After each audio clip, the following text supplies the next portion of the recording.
Great. So thank you very much for coming to this dialogue in Indian studies with the focus on public health. We're very excited to have two really um, great scholars talking about their interesting projects, and I'm going to just introduce our speakers. The way the dialogues work is that our speakers are going to give a very short introduction to a project or question that they're working on. Um, and then I will start us out by asking a question, but they can ignore me and just chat with each other. They've had some time to think about questions for each other as well. We're going to have them have a conversation for about 30-ish minutes after that, and then we'll open up the questions to the rest of the room. And then at one-ish, we're going to have a stop because we know that this is how time works these days. So I'm just going to take a minute to introduce our two speakers. So Dr. Sarah Pinto is the chair of the anthropology department at Tufts University. Her research is interested in histories and cultures of medicine, especially as they pertain to gender, kinship, caste, law, and everyday intimacies, with a regional focus on South Asia. Her most recent books, The Doctor and Mrs. A, Ethics and Counterethics in an Indian Dream Analysis, Daughters of Parvati, Women and Madness in Contemporary India, and Where There Is No Midwife, Birth and Loss in Rural India, all focus on these interactions as well as as well as in ways of knowledge about bodies and minds, how they move across time and place, and how in such movements, colonial, anti-colonial, and post-colonial scientific imaginations seed critical geographies, often counterintuitively. She is currently working on a project on palliative care, which I think she will talk a little bit about today. Our second presenter is Dr. Shiva Mathiyazhagan, and he is a research assistant professor at the School of Social Policy and Practice and the co-director of the SAFE Lab at the University of Pennsylvania. He is a senior fellow at the Leonard Davis Institute of Health Economics at the University of Pennsylvania, a childhood and AI fellow, and a Pradeep Mendirata fellow at the American Institute of Indian Studies. Dr. Mathiyazhagan is a global tech social work researcher and community practitioner. He co-designs and develops oh no, hold on, I lost my page. He co-designs and develops community-centered AI-supported technology products and tools for youth well-being and development. Dr. Mathiyazhagan deploys a hybrid version of qualitative indigenous research methodologies and contextual analysis of social media to understand youth expressions on social media in native regional hyperlocal languages to prevent suicidal ideation and promote youth well-being. So I'm going to turn it over to Dr. Pinto first and then Dr. Mathiyazhagan second, and we will then get going. Great. Thank you, Emily. It's wonderful to be here. This is a fabulous audience, quite intimidating, but it's wonderful to see old friends and new friends, and especially the AIIS crowd. And I just want to say before I start my screen share that I owe my career to AIIS. First, AIIS taught me how to communicate.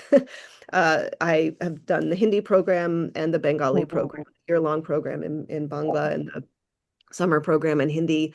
AIIS has also funded some of my research, and as well as helping me become scholar, it's all AIIS also has created this amazing community that's represented here today. So it's really wonderful to be among you all. So I am going to screen share. I have just a few slides. Host tools. Let's see. There we go. Okay.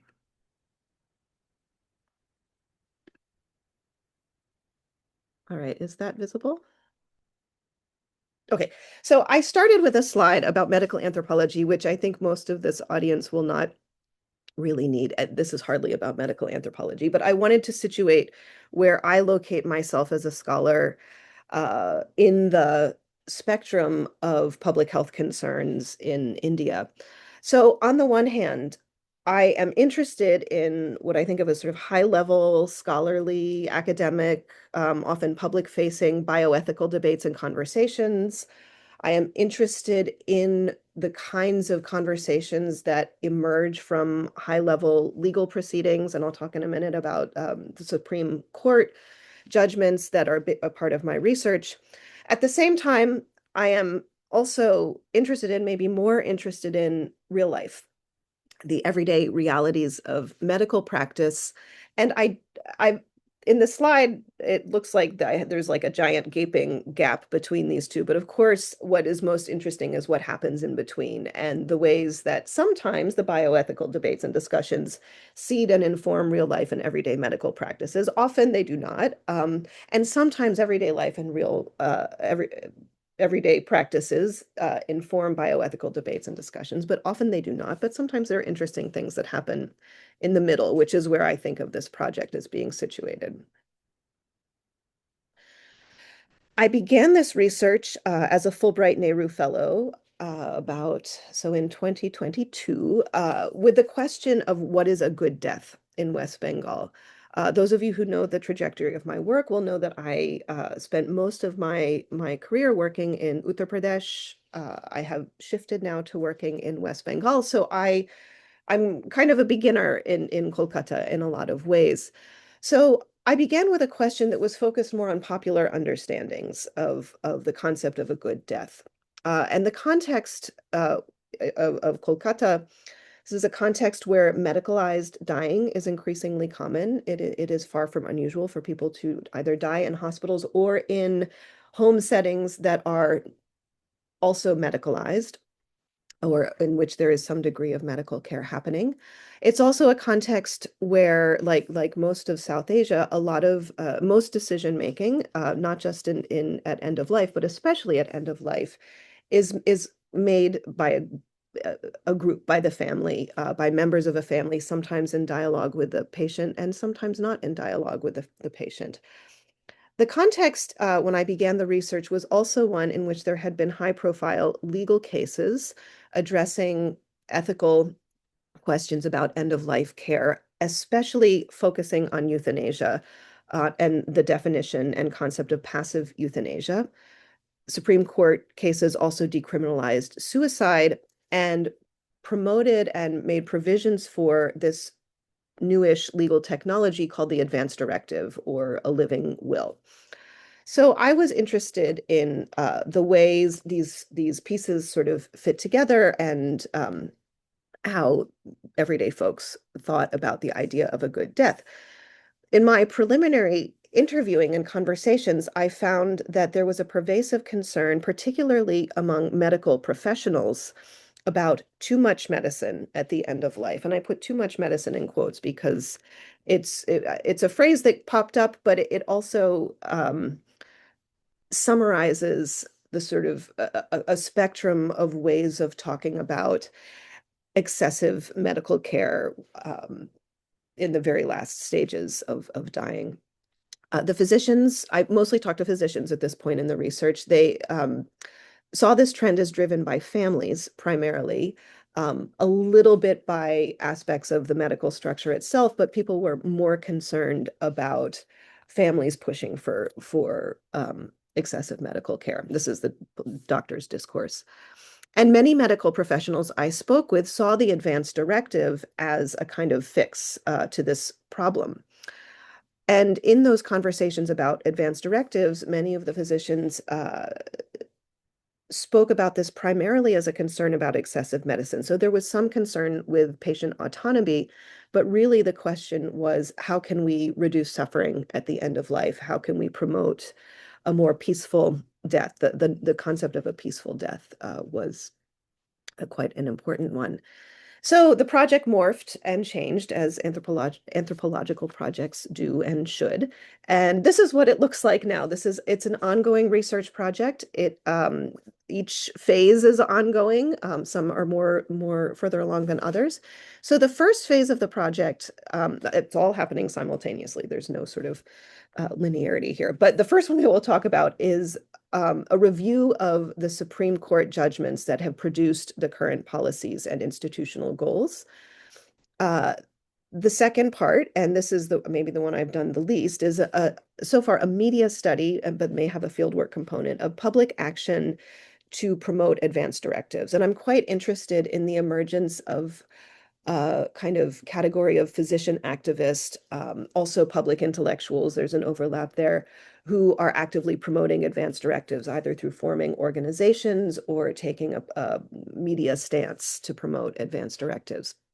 The fieldwork component, I began in 2024, conducting fieldwork in advanced cancer care in a cancer hospital in Kolkata on end-of-life decision-making. And I'll talk about that in a moment.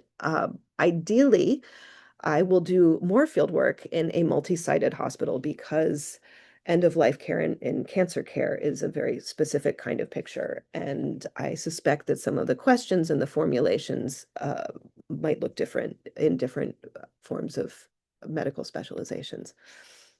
So very briefly, some of what has interested me about Supreme Court rulings and the idea of the good death. First, it's not on my slide, but I will say I am always struck by and moved by the amount of just the degree of public literacy and knowledge, and often critical perspectives on political conditions in general, but of course on in this case on Supreme Court judgments.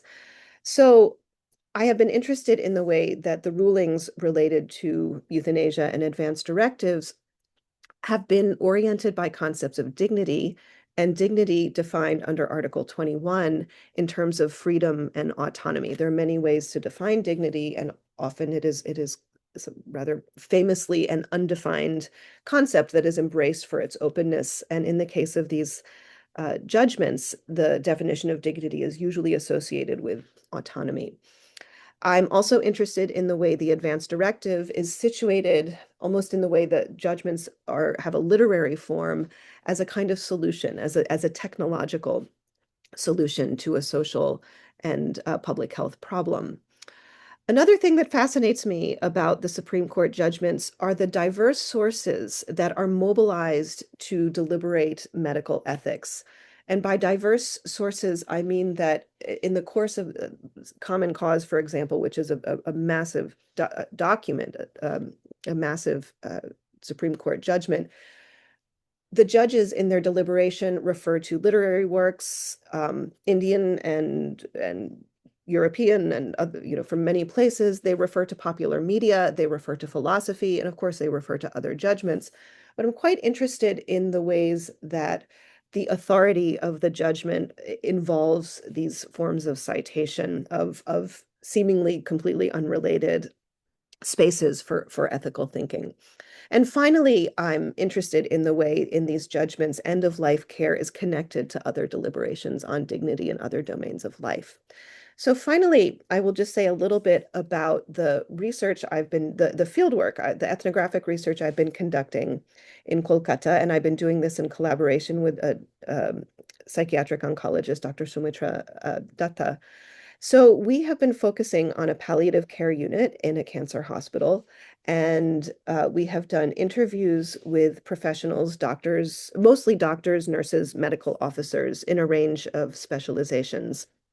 And I've also been looking at advanced directives in practice. That is, the hospital where we're doing this work has an advanced directive policy, a quite sophisticated one. The question is how it's being used, if it's being used, what that process actually looks like in practice. And I've also been doing participant observation in the palliative unit. Some of the things that we've been finding involve the everyday aspects of medical decision making. I think the one that has taken up the most space in our thinking has been the distinction between the big decision, which is the decision at which point the patient shifts from curative treatment to palliative care. The difference between that big decision and the small decisions that happen once the patient is shifted into palliative care, which I feel do constitute a way of cultivating a good death. But these kinds of small decisions fly under the radar of the larger bioethical conversations. And these small decisions could be things like, might not even involve doctors. It could be a nurse adjusting a patient in the bed. It could be slightly raising or lowering the level of oxygen. It could be deciding to not pursue further diagnostic testing for infections or adjusting the level of an antibiotic. So these are all within the frame of palliative care. But I think this is quite an interesting space where a great deal of ethical work is happening. We've also been interested in patterns of communication, of course, between families and physicians, but also circulating through the ecosystem of the hospital. And among these communications, one of the most, I think, remarkable and quite moving, sometimes inspiring ones is the pedagogical conversations that palliative care physicians have with families in simply explaining what palliative care is to a family, which may involve also explaining that the patient is going to die, that they have been shifted to palliative care because there is no further, uh, it would enhance suffering to pursue further curative forms of treatment. So those conversations are extensive and they are subtle and they are complex and they're also reiterated. They don't just, it's not sort of one and done, but it involves multiple conversations that a physician might have with family members. So those are some of the elements that we've been focusing on. And I guess that is my last slide. So I will end there and turn it over to Shiva, but I look forward to talking with you and I'm happy to answer questions about some of the things that we've found in the fieldwork and or the Supreme Court aspect of it, or anything else that might be you might want to share about end of life care in India. Thanks. Okay. Thank you. Thank you, Emily, and thank you, Sarah, for a great intro and then and setting a tone here. And this is my first time with AIIS, and thank you so much for the AIIS, the grant and fellowship to conduct this pilot study in India. And today I'm a little different than like what Sarah just presented, like the different end of it. Like I was when I was like in India in a very early age of my life, I have seen so many suicidal conversation among women and among the people.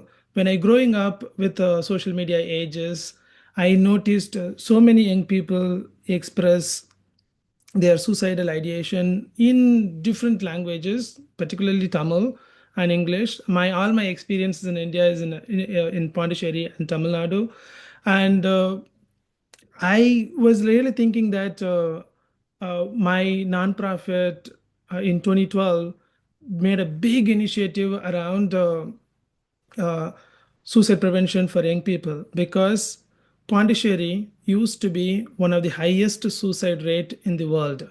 When the national and uh, global average was around 11 and 12 per every 100,000, my home state of like UT of Puducherry was 48, almost 49 per 100,000.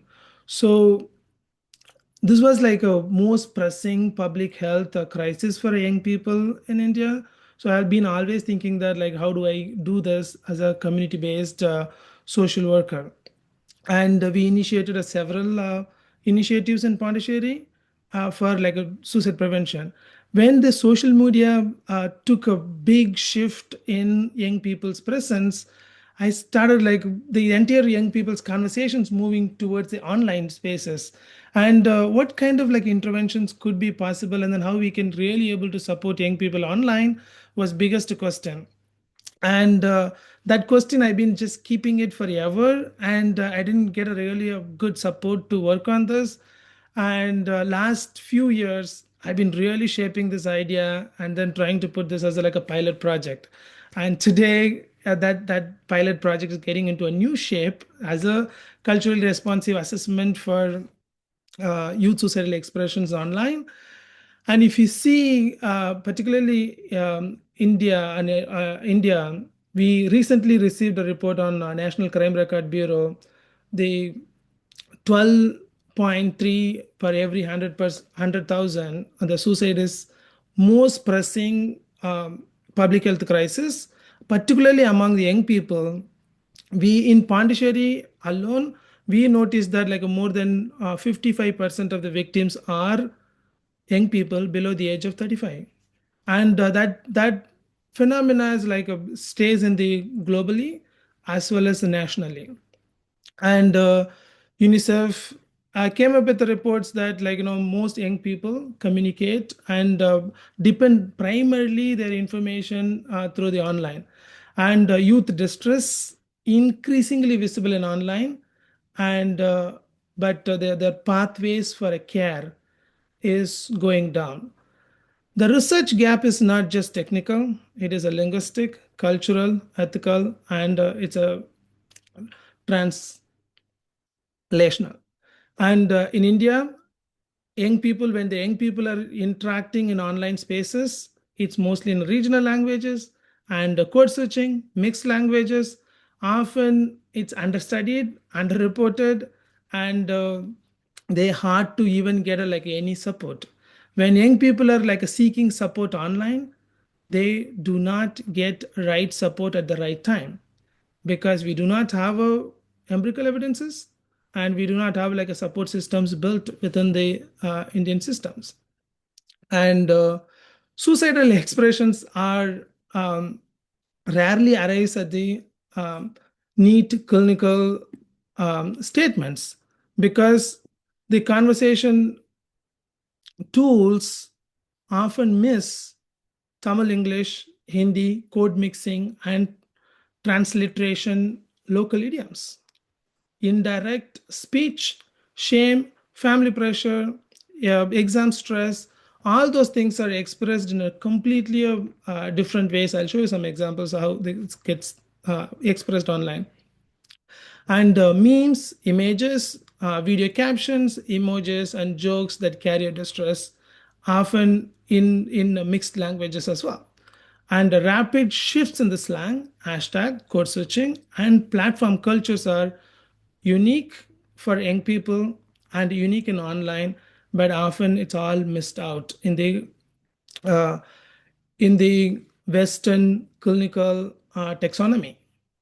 And this requires meaning making, intensity, and reliability and response. They How do we treat language as situated evidence, not as a universal symptom checklist? So for me, when I'm trying to study the whole suicidal ideation expressions online, I look at it as how online signals into a culturally grounded care. When I'm trying to do like a culturally responsive care model, how I can understand the youth expressions with youth itself, how they express online as a post, captions, comments, stories, memes. In all this, how do we use my uh, contextual analysis of social media approaches into understanding the regional languages, code mixing idioms, and emotions within this social media expressions? And when you're doing this culturally responsive assessment models, how the risk signals are captured more accurately, and how we can understand the human computer interactions together to review and make more informed decisions and offer the local crisis support for trusted pathways to support young people who are in need of support.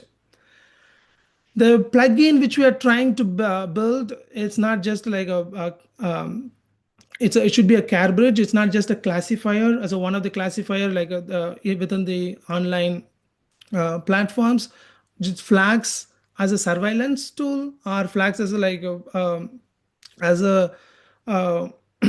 as a system of it should be a system of care, and it values comes from a cultural interpretation, and protecting the privacy of every users, and making this as a like co-designed as a product. It comes from the young people itself, so that it offers the support they needed and they can actually use in a real world situations.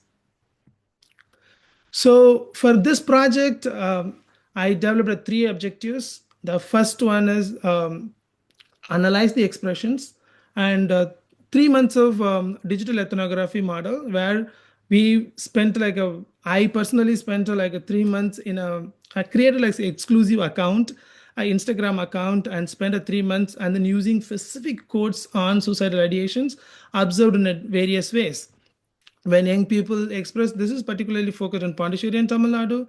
They specifically mention about I'm a Pondicherry guy and studying in a specific school and specific college, and then how the substance use is expressed, and then how the pain is expressed, and then how they wanted to vent out, and all those things has been work with the community experts, and doing the meaning making with the young people, and using a contextual analysis of social media approach to understand this better. And once we get this like the ethnography outcome, and we move that to a co-designing with young people, the young people came together and how this web plugin should look like, and then what are the different lived experiences can be captured through this, and engaging the stakeholders insights as like a parents, government officials, and then private um, suicide prevention service providers, so that everybody can be a part of this process, so that this can be a legitimate intervention model for them based on the insights comes from the ethnography, and the co-design process. The model will be completely built as a web plugin, and using NLP, natural language processing, and the machine learning to recognize the text, image, video, and risk signals, to basically navigating the support system for them in a local context. So this is a mixed method approach, as I mentioned just now. Like it's a digital ethnography is a one major core component, and using a CASM to meaning making, and a design justice approach to the co-design. Not something, when I say design justice, not something like building something new and then taking it what already young people are having it, and then how we can shape this into a real world care model for them, and as a updated system of care for them. And when we build this the model, it should be tested and audited, and then offering a very clear support system. The community validation is not an add-on to this, and it's a measurement model. And culturally, the whole hope is that when I'm completing this whole project, uh, the model should be a culturally responsive assessment framework that becomes the web gain risks taxonomy, and provides a very logical responses to it. So when we work with young people, they were like designing the whole logo, and then how this prevention support should look like for the vulnerable people who are expressing the suicidal ideation online. And that framework has been adapted to build the entire web plugin. So this assessment framework lives in like a four different packets. So the first one is a linguistic model where the regional dialects and code mixing and transliterations and temporal slangs are captured in a well manner, and through with the examples from the youth itself. And those examples are used for the training our models. So, and culturally and contextual, where how the family, caste, class, uh, exam, migration, gender, stigma, faith, local stressors, anything they have been like integrating the local issues, they're integrating into it, how everything can be captured and contextualized to offer the support. Some of the medical models often fail to address the socioeconomic determinants of the youth suicidality, and those suicidal expressions linked with the socioeconomic factors and stressors and determinants often not part of the care plan itself. So this also is like taken into a consideration to make sure that the plug-in model is also taking a socioeconomic factors as a significant consideration to offer a support for young people.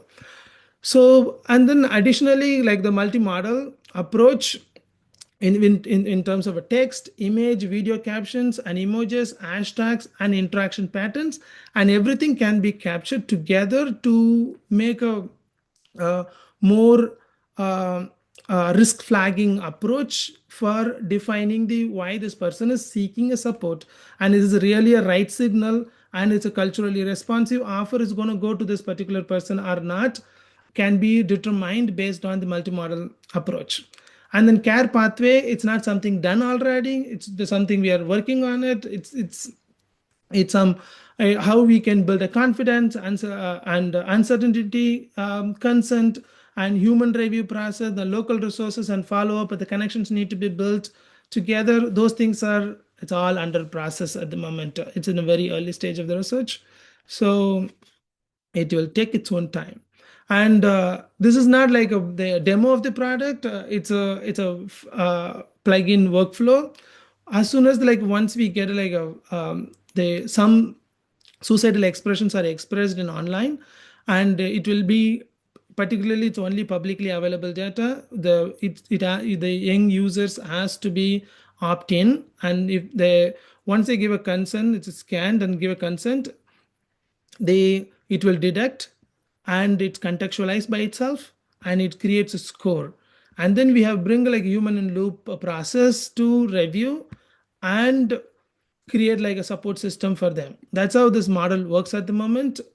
We just create a framework, and we are currently training the model with careful consideration of how the privacy and security can be taken into it, and then individual consent and the privacy preserving APIs, culturally responsiveness and risk assessment, and the local crisis support service and follow-up systems can be built within this.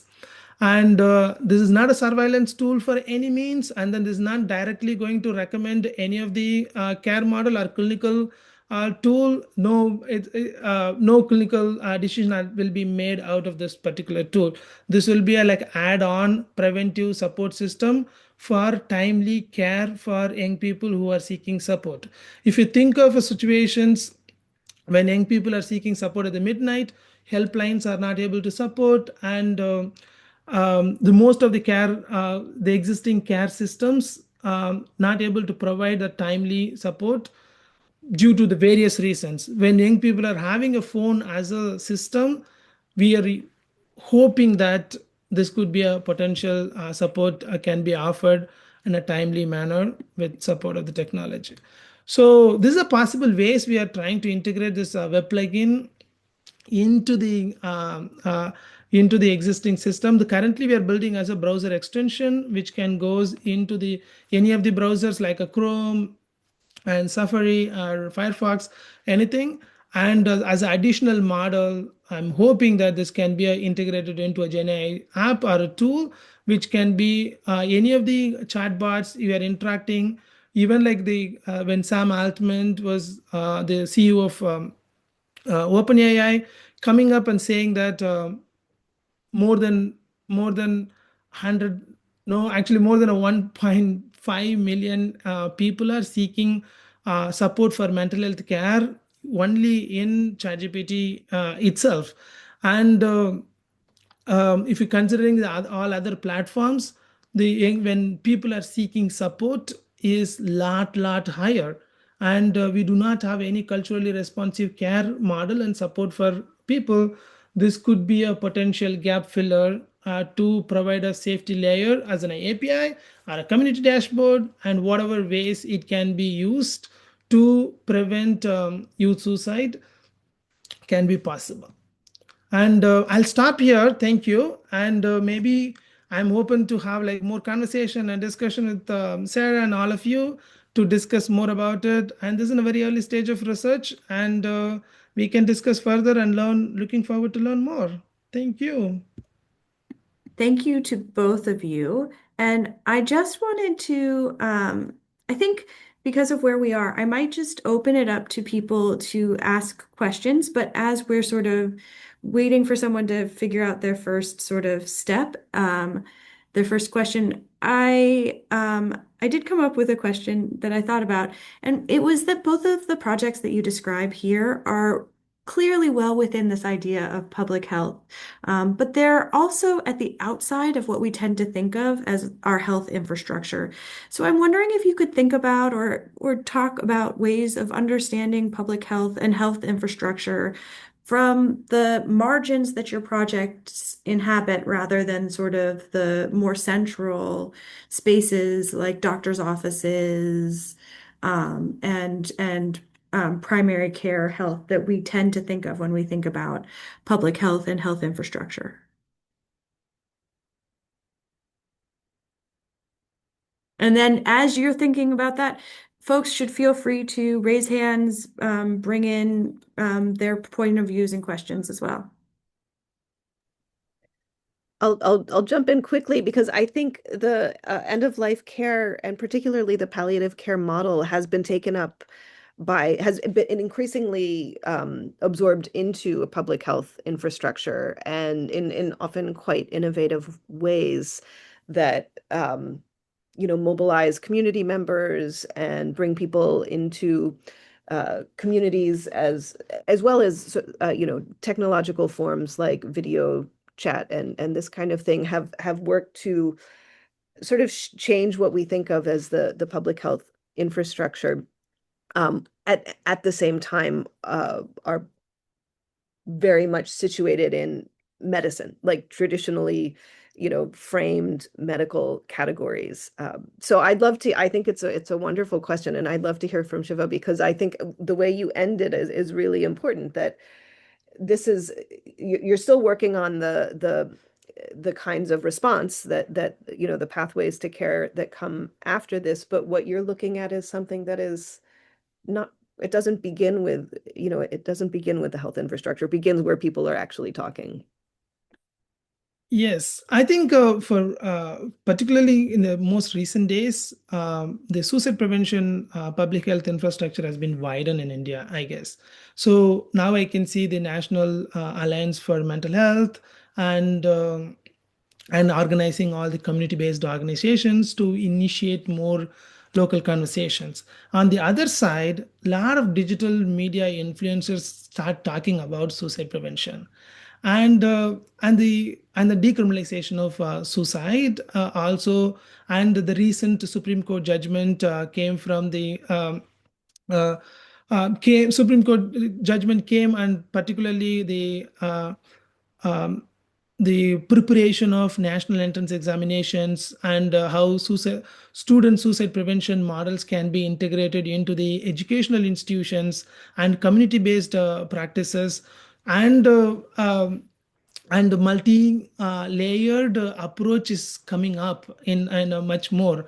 So that gives me a lot more hope for me more moving towards a non-clinical um, care models and approaches for suicide prevention in particular, and youth suicide prevention in particular, for a lot of, and also like a peer support model. Sankat has come up with like really great approaches of creating a local, training the local people as a gatekeepers of their own communities.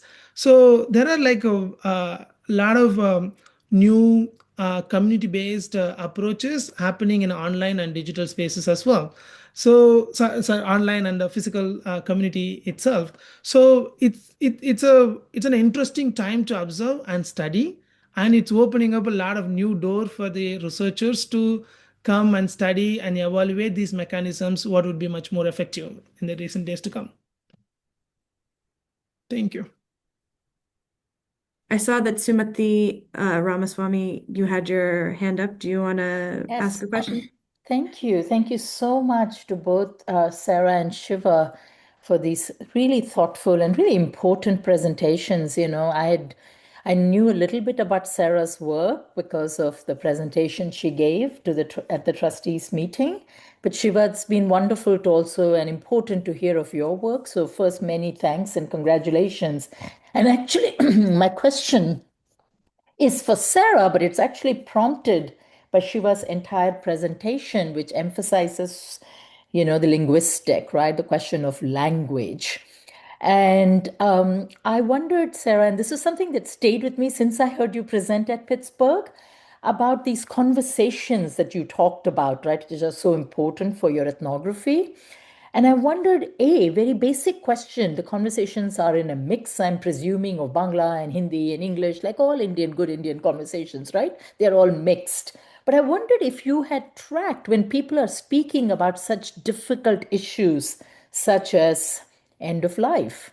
Are they more comfortable speaking in one language over another? And if they are using, different kinds of affects come in when they're using, other languages. And I'm even wondering what the terms are for, and I was thinking of this wonderful point that Shiva made about gaps in Western clinical taxonomy, which has just stood out for me. So, are there Indian terms in Indian languages other than English for advanced directive palliative care, end of life? I remember when I was in this context in Chennai, I just basically used English because I had no idea what the Tamil terms were. And I wonder if there are different affects, and whether, yeah, it's a quite broad question on language, and the fact that these Supreme Court judgments, both of you refer to Supreme Court judgments, and all so much of the legal discourse in India is in English. So, when who gets access to the nuances of that judgment? So there are all these then follow-ups that I have, but I don't want to take up time with that. But yeah, thank you. And I'm just going to add in, I'd love to hear a little bit about the way language works in Shiva's project as well. So if both of you could answer the question. So I can start. It's a wonderful question, and it's a wonderful question because Indian medical spaces are wonderful linguistic spaces where things are shifting and changing all the time. And, physicians and nurses as well, who are seldom working in places where they are from, are often working in contexts where they have no formal training in the language and they're learning it as they go. And so everything is very changeable in terms of what is where the code switching happens, where it happens between, I mean, in the Kolkata hospital, the initial adjudication that happens, and it is sort of first it's a kind of a visual evaluation. Are we speaking Hindi, Bangla, or English? Or something else, in which case I'll have to call a resident who might speak, some other language. That happens. And then there's the code switching that happens in between. And sometimes, there's all kinds of class assessments and as well as other, surname and various kinds of other visual and on paper kinds of cues. There's so many terms that enter into this conversation. I would say that what happens primarily is the language it's slowed down, and this may just be the physicians I worked with. It becomes very slow and very deliberate, and there are a lot of pauses. And the word that comes up the most frequently is not, dignity or advanced directive. It is understanding. And for which, you can translate very easily. It's not necessarily a concept or a label for, advanced directive, if that term was used at all, which I heard it used almost never, would have been used in English. Pretty much only in my conversations with physicians. Or they might say, I don't even think this would, but did you sign the paper? That kind of thing. But the term understanding. And so the doctors would say, like, what does mother understand? And so, in Hindi or in Bangla, what does mother understand about her illness? Oh, we haven't told her. And then the conversation goes from there. Or they will have a conversation that is about,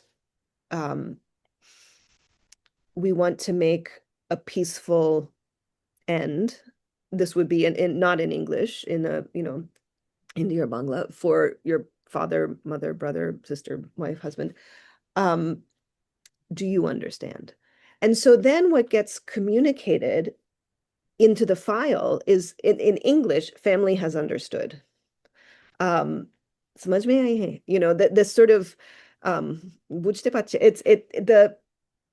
it's a very colloquial, very like quick kind of thing, but the language of understanding then goes into the file. And one of the things I think is happening is that language is becoming the proxy advanced directive. And the advanced directive is we will do no more extreme measures. There will be no crash cart that is called if they go into a cardiac arrest. But it's all kind of encapsulated in understanding. So that advanced directive piece of paper might, or you know, file on the computer or something is sitting there. But the real work is being done in this very colloquial way. Yeah, I'll stop there. Shiva. Thank you. I think it resonates with me a lot, like because even when young people are like, when I was co-designing with the youth, and one boy came and told me that, Anna, this is not the way we are interacting with the ChatGPT even. Like, even when you're interacting with the ChatGPT, macha, எனக்கு இந்த வாழ்க்கையே வேணாம், which means like, hey dude, like I don't want this life anymore. So when they're expressing in a very colloquial way, there is no approaches are like in a conventional or predominantly English dominated codes to detect and provide a responsive supports. So that's a one. And the other side of it, like even when they're interacting on a sensitive matters, it often happens on their local languages. For me, it's much more in Tamil. And when they're on the other side, which I noticed when the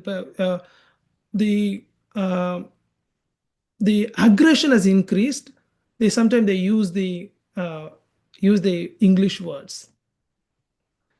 And when there's like a deep emotional things comes up, it's expressed in a very clear Tamil and a more local slangs. So that's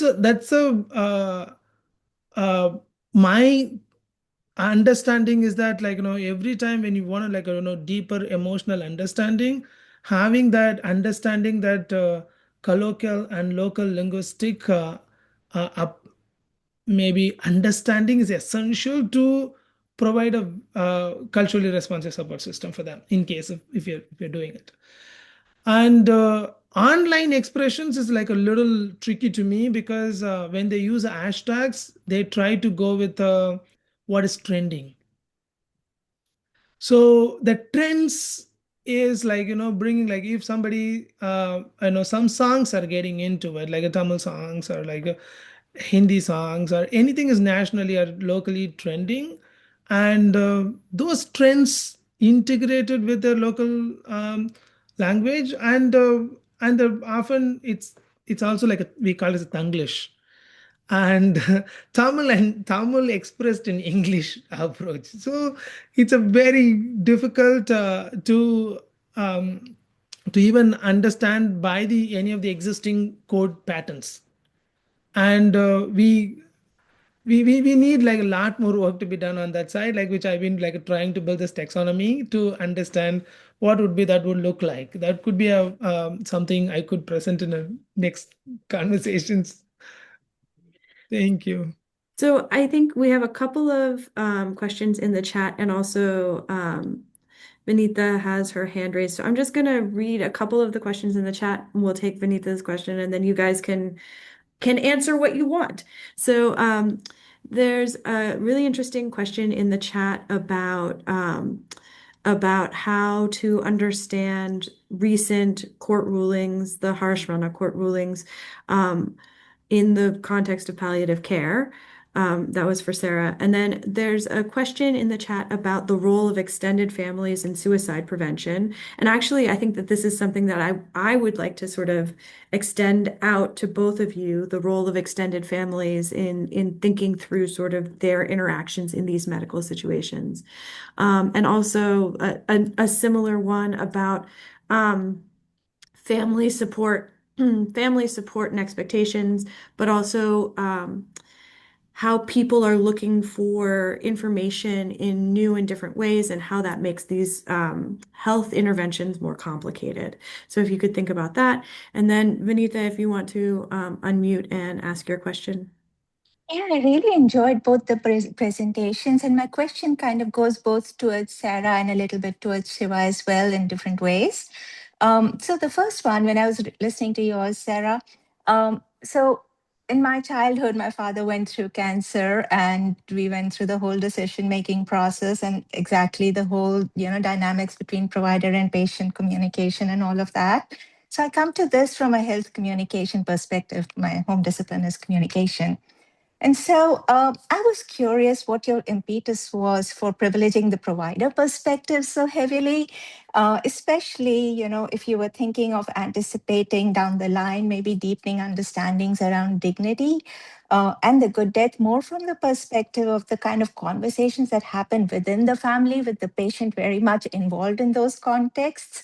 And also, I think a lot of times I noticed, and this I'm sure is intentional, you looked at the person about whom these decisions were being made as the patient. Was it because of your sort of like context in the palliative care units and cancer treatment units, or are you thinking in terms of like the good death, in ordinary and unmedicalized circumstances as well? So that is one. And for Siva, it was such an important thing that to think about the mental health and online discourses. And I'm not very well savvy with the APIs and all that go with that. But looking at the context here with respect to how AI kind of hallucinates and actually promotes self-harm in some cases.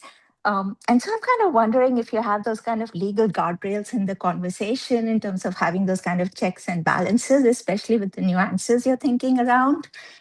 And also you talked about bringing in humans. So, those kind of monitoring, and if that happens with social networks in some ways where there's more group support. And I'll stop here. Yep. Thank you. Thank you. Thank you for all the questions. Like now I have a lot of questions to answer. I'll start with the one on the setting up a guardrails. Like that comes with like preparing a community guidelines for the web plugin itself. So one of the core mechanism when we are co-designing with young people, mostly I co-design with young people. So when we are designing the tool itself, we also ask them like, what's the existing legal frameworks we have and what are some of the community guidelines we want to build for the tools we are making. So when we are making like our own tools to use by us, and what kind of like community guidelines you want to prepare and set that for us to use it. So that community guidelines will be integrated part within the platform itself, so that that reflects the local legal mechanisms, as well as the people built community guidelines to how this platform should work and use. So that's a kind of a structure. And Sarah, I try to finish like the rest of the questions I have here. And yeah, these are great questions. I love it. Like this is something helps to reshape. And one is the family plays a vital role in preventing the suicide, particularly for the young people, because most of the time youth feels family as a major triggers with the cultural context. One, restriction of travel, then high pressure on the education, and unemployment, when unemployment related conversations are going at home, and the pressure family puts on young people, it's a lot higher. And young people on return, they're giving a lot of symptoms and signs expressing, we often miss out. One of the other projects which I'm doing in Pondicherry is like doing a visual SWOT analysis of the families. And when we're doing like discussing with the victims, families and community members, we notice that like there are so much of expressions came from the young people when they're how they discuss with the family members, how they discuss with their. So we can easily identify these are the like something indirectly they communicated that they've been having a suicidal ideation, which we fail to notice and understand, or we may be missing the sensitization or awareness elements, how that can be captured and how we can offer much more in a supportive pathways for the young people to hold on to it and then move forward with more of care. So when we talk about the culture and when we talk about the families, these are like too tied with the pact in a way that it gives more pressure, particularly for the girls. And uh, girls in a one way in terms of the access to the resources and access to the places and in terms of a denial of access and stuff. On the other side, for the boys in terms of economic patterns. If you see the suicide report, male suicide is high in India, particularly after 30 to 45. There's the highest pressure coming in there.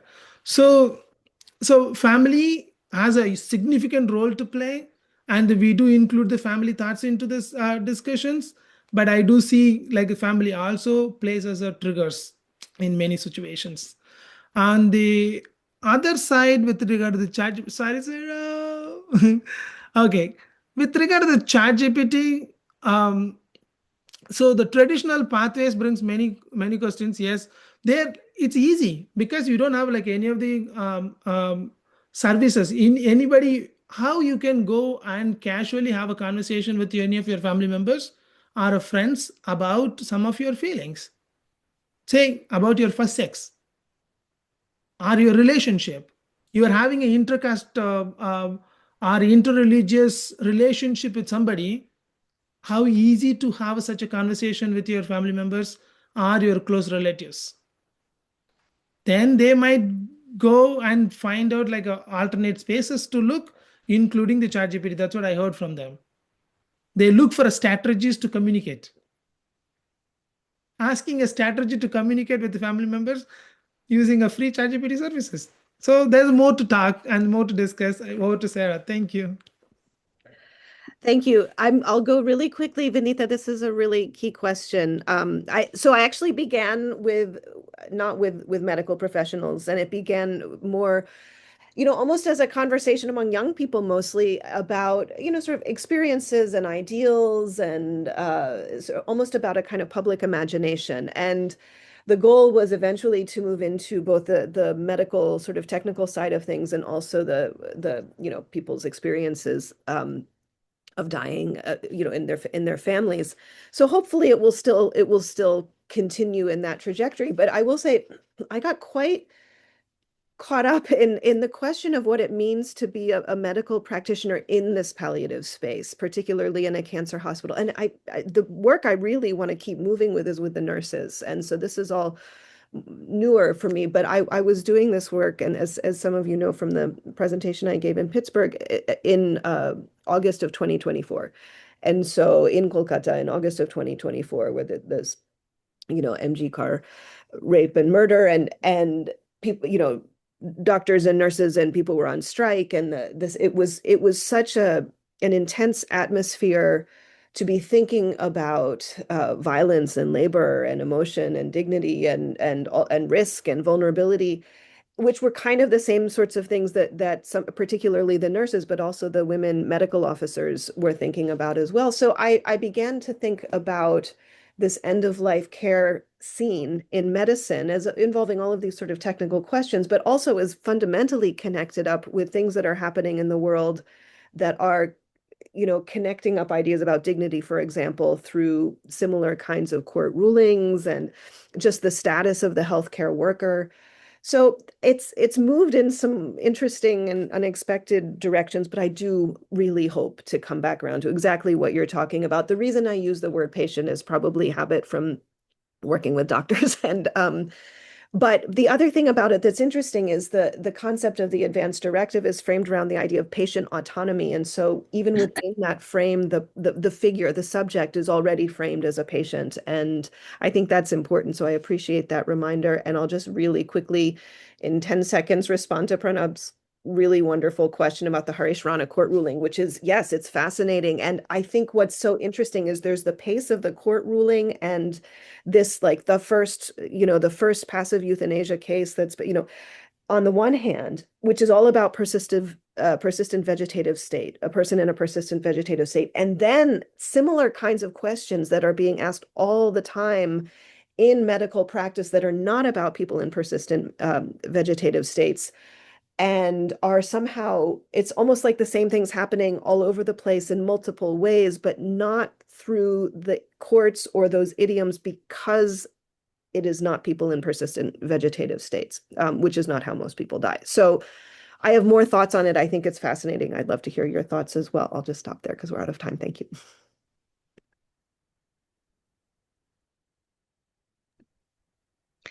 Emily, you're muted. Yeah, I just want to turn it over to Sumati Ramaswamy, who is the president of AIIS for another month and a half.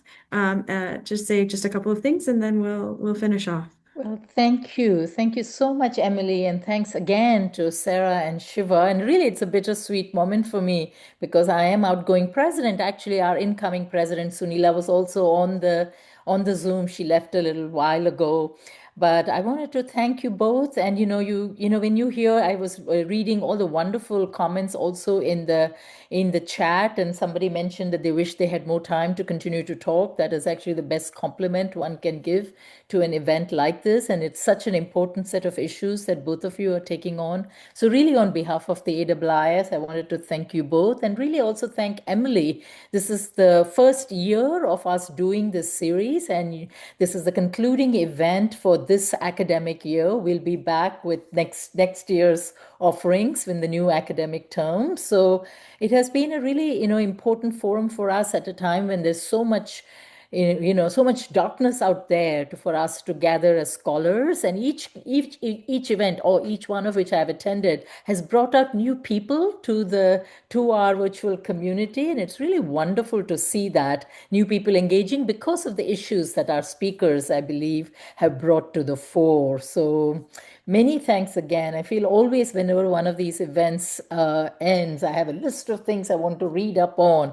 And from both of you, I learned so many things, including dark things like, the suicide rate, which I did not realize was so high among young men. So thank you both so very much. And thank you, Emily, and many thanks to everybody who joined the conversation today. Yes, thank you, everyone. And keep in touch. We'll probably be doing another one soon, end of August or September. So hopefully we'll see you all then. Thank you so much for having us. Thank you. Thank you, Sarah. And oh, I've lost Shiva. I'll just send a message. It was nice seeing you. Thank you. Thank you, everyone. Bye. Bye.